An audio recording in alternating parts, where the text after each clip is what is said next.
Isso que é uma das coisas que eu mais gosto do podcast, assim. Até na minha vida, eu só fico assim, cara a cara com uma pessoa, trocando ideia, 100% focado, sem estar olhando no celular, quando eu tô no podcast, assim, raramente em outras ocasiões.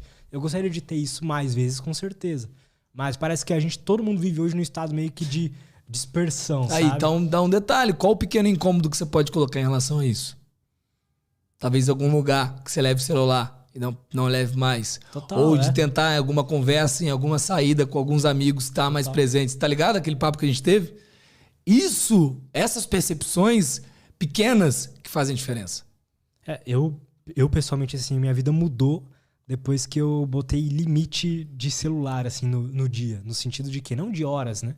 Mas de que, por exemplo, eu trabalho com internet, ou seja, tenho que estar no celular praticamente o tempo inteiro, né? Fico mais no PC. Mas aí eu separo o horário de trabalho e, pra mim, no caso, como eu trabalho com isso aqui, chegar em certo horário eu já não estar mais trabalhando. Então, sei lá, no meu caso, tipo 6 horas da tarde, eu não trabalho mais, então eu não uso mais celular, é o que você falou. A minha higiene do sono começa muito cedo.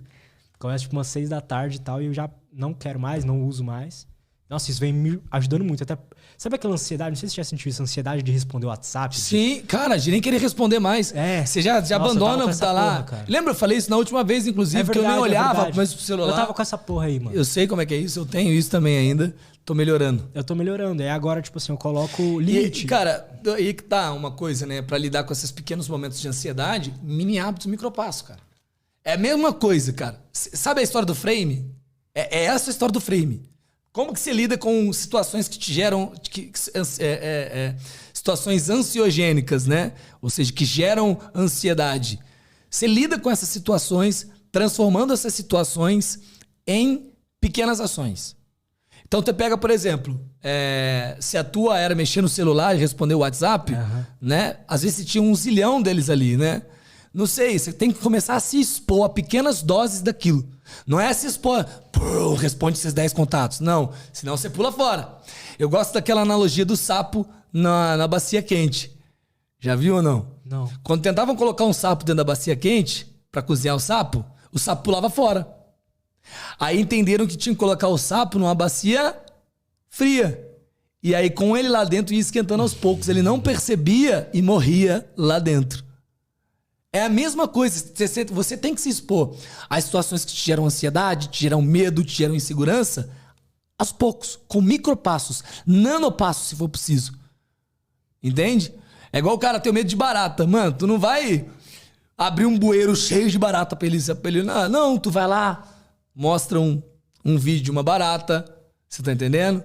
Depois talvez mostra uma barata de mentira, depois mostra uma barata morta, expondo aos poucos, né? Tô dando alguns exemplos assim meio aleatórios, Total. mas isso é pra tudo na vida. Eu sinto que eu procrastino muito por causa disso. No sentido de que, por exemplo, vamos supor que eu preciso editar um vídeo.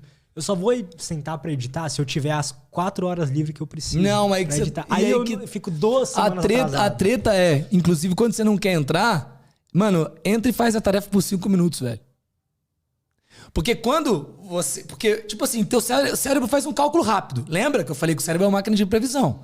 Ele faz um cálculo rápido. Quando ele calcula, putz, mano, fazer esse vídeo de 4 horas ou Netflix. Ele quer o quê? Ele quer ficar de boa, ele quer guardar energia. Então ele vai jogar a dopamina pro Netflix. Só que aí você trabalha enganando ele, porque tu conhece de neurociência. Tu fala, não, mano, eu preciso fazer. Então aí você vai lá fazer, eu vou fazer só por 5 minutos. Por 5 minutos... é fácil, é tranquilo. E aí você consegue entrar e vai ter dopamina suficiente para 5 minutos. Não é para 4 horas. Esquece 4 horas, pô. E aí tu entra em movimento para 5 minutos. Quando você entra em movimento para 5 minutos, o que acontece?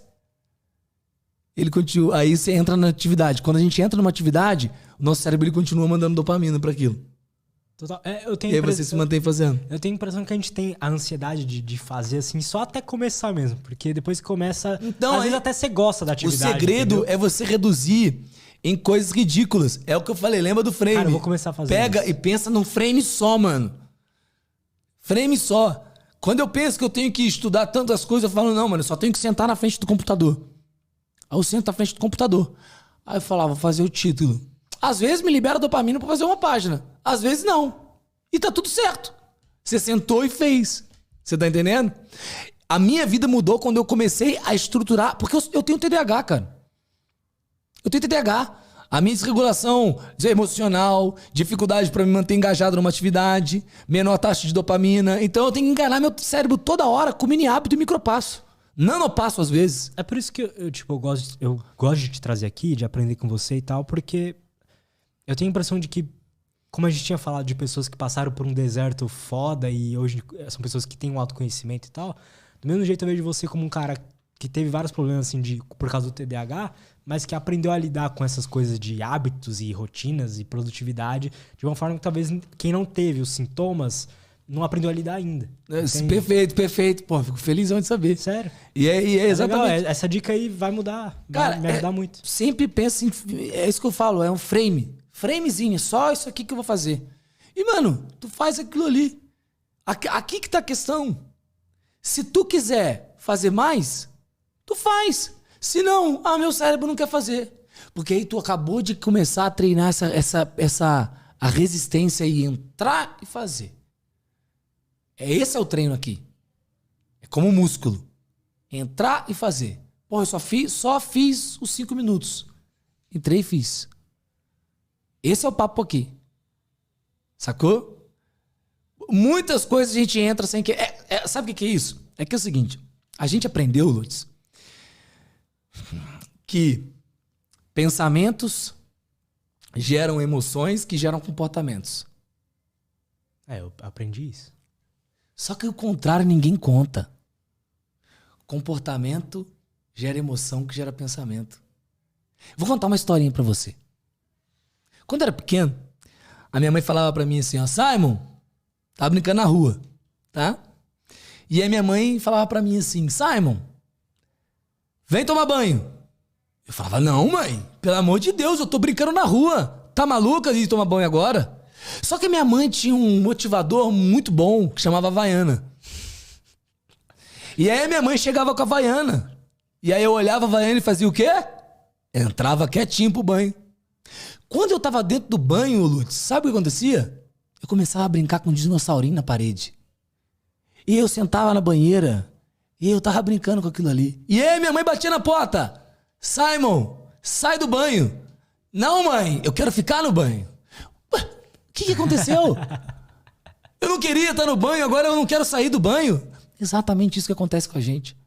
As pessoas só falam que pensamentos geram emoções que geram comportamentos. Mas ninguém fala que atitudes, né, comportamentos, geram emoções que geram pensamentos. Porque o que aconteceu na história do banho? A história do banho, Lutz, eu agi de dentro pra fora. Eu agi sem querer, sem a minha vontade, mas eu fui lá. Perdão. Na história do banho eu agi de fora pra dentro. Qual que era o fora? Motivador, chinelo da minha mãe.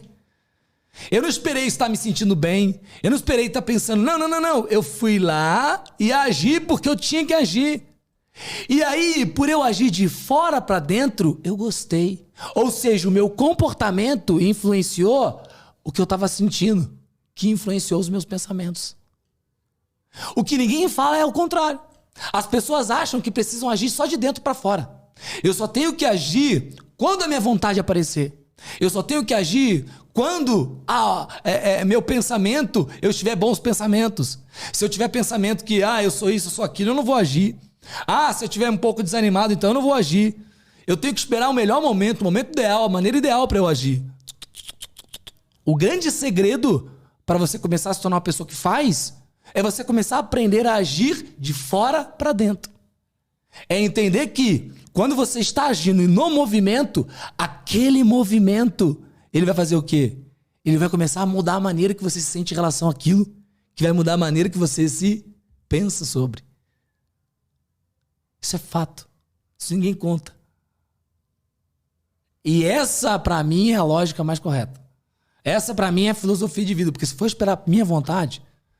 Nunca vai ter. A minha vontade é a vontade, meu amigo, de ficar lá, tomando sorvetão, maratonando Netflix, você tá entendendo? E é isso, cara. É a vontade do ócio, da preguiça. É isso. Então, quando você começa a entender isso, unir a estratégia que eu te falei do micropasso, Você começa a se tornar uma pessoa... Só que você tá entendendo que uma coisa amarra a outra? Total. Eu vou agir de fora pra dentro pra fazer 4 horas. Tu não vai fazer, pô. Você tá entendendo? Então tu tem que pensar, fora pra dentro, mas é só por 5 minutinhos. Você tá entendendo? E aí quando você começa 5 minutinhos, você começa a fazer as pausas necessárias, você começa a se engajar, tá legal. Aí você continua no projeto, você continua fazendo.